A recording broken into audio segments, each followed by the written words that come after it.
Le soleil cognait dur sur la plaine poussiéreuse de Rattlesnake Gulch, un trou perdu au cœur du Nouveau-Mexique, en cette année 1876. La petite ville n'était qu'un ramassis de baraques en bois pourri, un saloon crasseux appelé le « Coyotes Den », une écurie bancale et un bureau de shérif vide depuis que le dernier représentant de la loi avait filé avec la caisse. Les tumbleweeds roulaient comme des âmes en peine, et l'air puait le crottin, la sueur et le whisky frelaté.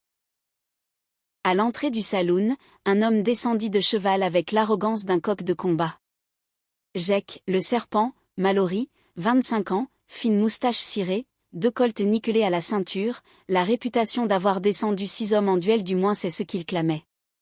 Ses bottes à éperon claquèrent sur le plancher vermoulu tandis qu'il poussait les portes battantes d'un coup d'épaule.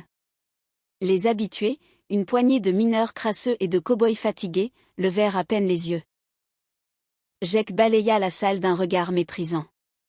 Au fond, assis seul à une table bancale, un vieil homme sirotait un café noir dans une tasse ébréchée. Chapeau élimé rabattu sur les yeux, chemise à carreaux délavés, gilet en cuir craquelé, il semblait faire partie du décor. Une barbe grise de 3 jours, des mains noueuses posées sur la table, et à sa ceinture, un vieux Colt Army 1860, rouillé, avec une crosse en bois usée jusqu'à la corde. Jake ricana. Le genre de cible parfaite pour asseoir sa légende. Il s'approcha, traînant bruyamment une chaise qu'il retourna pour s'asseoir à califourchon, les bras croisés sur le dossier. « Et, Pépé » lança-t-il d'une voix forte pour que tout le saloon entende. « T'as l'air d'avoir enterré plus d'hommes que t'en as vu naître. Ce flingue à ton côté, c'est pour tirer les lapins ou pour te gratter le dos ?» Quelques rires étouffés fusèrent. Le vieil homme ne broncha pas. Il porta lentement la tasse à ses lèvres, but une gorgée, puis la reposa avec un cliquetis sec. Jake se pencha, un sourire carnassier aux lèvres. « Je parle aux morts vivants, là. T'es sourd ou juste trop vieux pour comprendre ? Allez, debout, grand-père. On va voir si t'as encore du plomb dans l'aile, ou juste de la poussière. » Le silence tomba comme une couverture lourde. Les joueurs de poker figèrent leurs cartes. Le barman, un Mexicain borgne nommé Pancho, essuya nerveusement son comptoir. Le vieil homme leva enfin les yeux. Gris acier, froid comme un matin d'hiver dans les Rocheuses. Il parla d'une voix rauque, posée, presque un murmure. « Gamin, t'as la langue plus rapide que le cerveau. Rengaine ton arrogance avant qu'elle te coûte plus cher qu'une balle. » Jake éclata de rire, tapa du poing sur la table. « Écoutez-moi ça. Le fossile veut faire la leçon. Debout, vieux. Dehors. Main Street.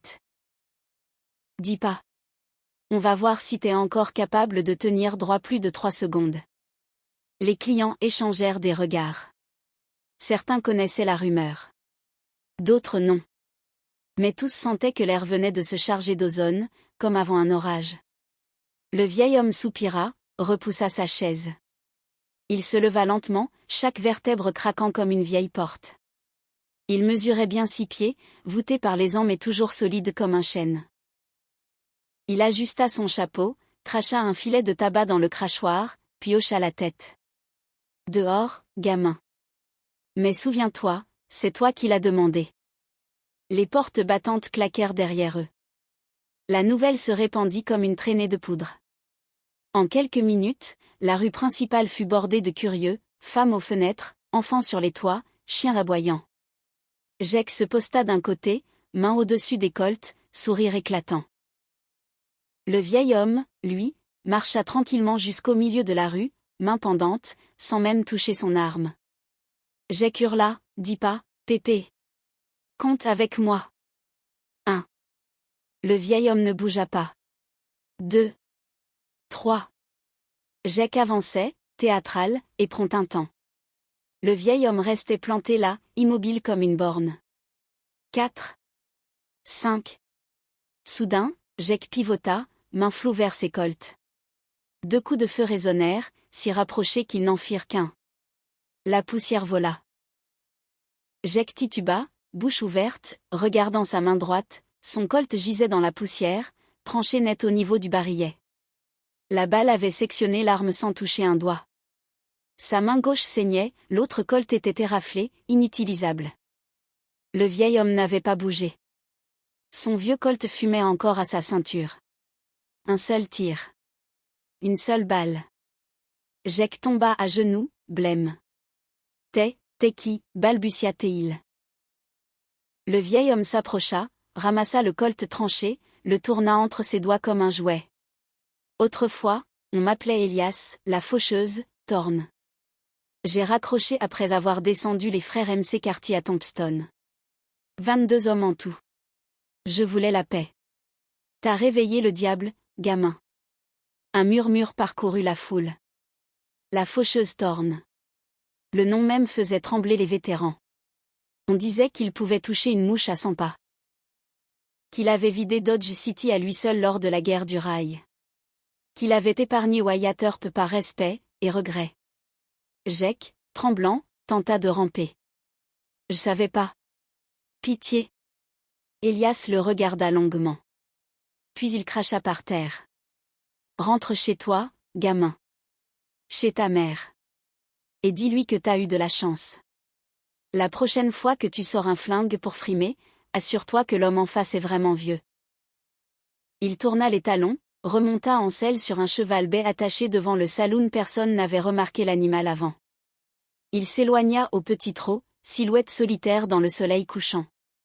Jake resta là, pleurant dans la poussière, tandis que la légende renaissait. Mais l'histoire ne s'arrêta pas là.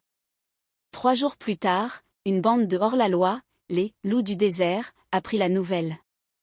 Leur chef, Black Ruiz, un ancien confédéré avec une cicatrice de sabre sur le visage, vit une opportunité.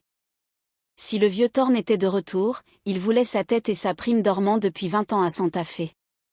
10 000 $, morts ou vifs. Ruiz rassembla 10 hommes. Ils chevauchèrent jusqu'à la cabane isolée d'Elias, à 30 miles dans les collines, près d'un ruisseau à truites. La cabane était modeste, mur en rondin, cheminée fumante, un potager. Elias était dehors, fendant du bois à la hache. Chemise ouverte, muscles encore saillants malgré l'âge. 70 ans? Peut-être plus. Personne ne savait. Ruiz et ses hommes encerclèrent la clairière. Thorne, hurla Ruiz. Sors avec les mains en l'air. T'es fini. Elias posa la hache, s'essuya le front. Il prit son vieux colt sur la souche, le vérifia 6 balles puis marcha calmement vers la porte. Combien vous êtes? Demanda-t-il d'une voix forte. 12 avec moi. T'as aucune chance, vieux. Elias sourit pour la première fois. Un sourire sans joie. 12. Ça fait longtemps que j'en ai pas eu autant. Il sortit. Les loups ouvrirent le feu. Les balles sifflèrent, soulevant des éclats de bois. Elias plongea derrière un rocher, roula, tira. Un homme tomba, poitrine ouverte. Un autre tira depuis un pin, Elias riposta, la balle emporta la branche et l'homme avec. En 10 secondes, 3 loups étaient à terre.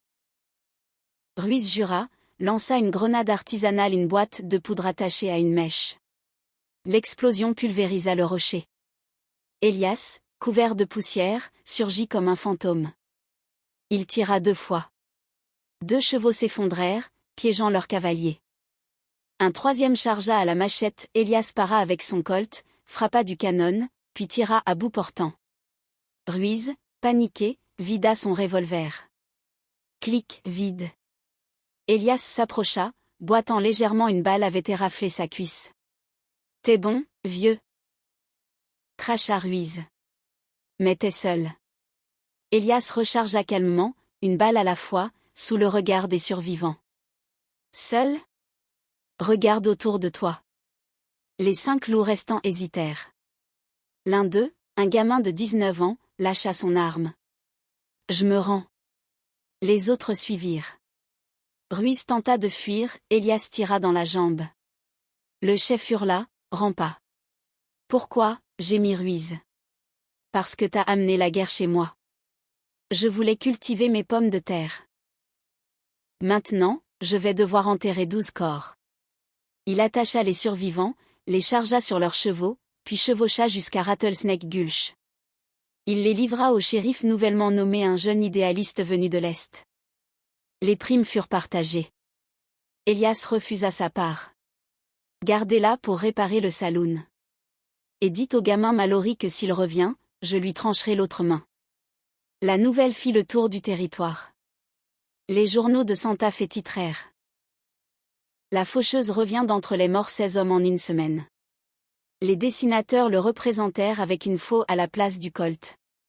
Les mères effrayaient leurs enfants, si tu mens, la faucheuse viendra te chercher. Elias, lui, retourna à sa cabane. Il répara la cheminée, replanta ses tomates. Mais la paix ne dura pas. Un mois plus tard, un télégramme arriva au bureau de poste de Rattlesnake. Adressé à E. Thorne, Colline au Pin. Le facteur, tremblant, le porta lui-même. Elias lut, fronça les sourcils. Ils veulent que je vienne à Washington. Le président Grant en personne. Des problèmes avec les Apaches. Ils disent que je suis le seul à pouvoir parler à Victorio. Il froissa le papier, le jeta au feu. Je suis trop vieux pour ça. Mais la nuit, il ne dormait plus.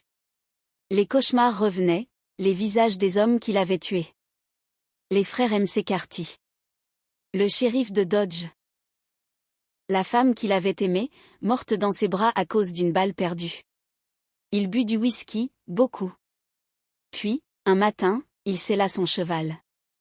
Il laissait une note sur la table, si je ne reviens pas, brûlez la cabane. Enterrez-moi avec mon colt. Il chevaucha vers l'est. Les gens le virent passer.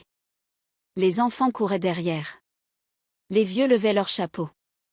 À Rattlesnake Gulch, Jake Mallory, la main bandée, apprit la nouvelle. Il vendit ses colts, acheta un billet de train pour Saint-Louis. Il devint comptable. Parfois, il racontait l'histoire dans les saloons, mais personne ne le croyait. Elias, lui, disparut dans les légendes. On dit qu'il négocia la paix avec Victorio. Qu'il sauva une colonne de cavalerie à Skeleton Canyon. Qu'il refusa la médaille. Qu'il mourut seul, en 1892, dans une réserve Navajo, enseignant aux enfants à lire. Mais dans l'Ouest, on murmure encore, quand un jeune fanfaron dégaine trop vite. Fais gaffe, gamin. T'as peut-être réveillé la faucheuse. Et quelque part, dans le vent qui soulève la poussière des plaines, on entend le cliquetis d'un vieux colt qu'on arme. Please subscribe thanks.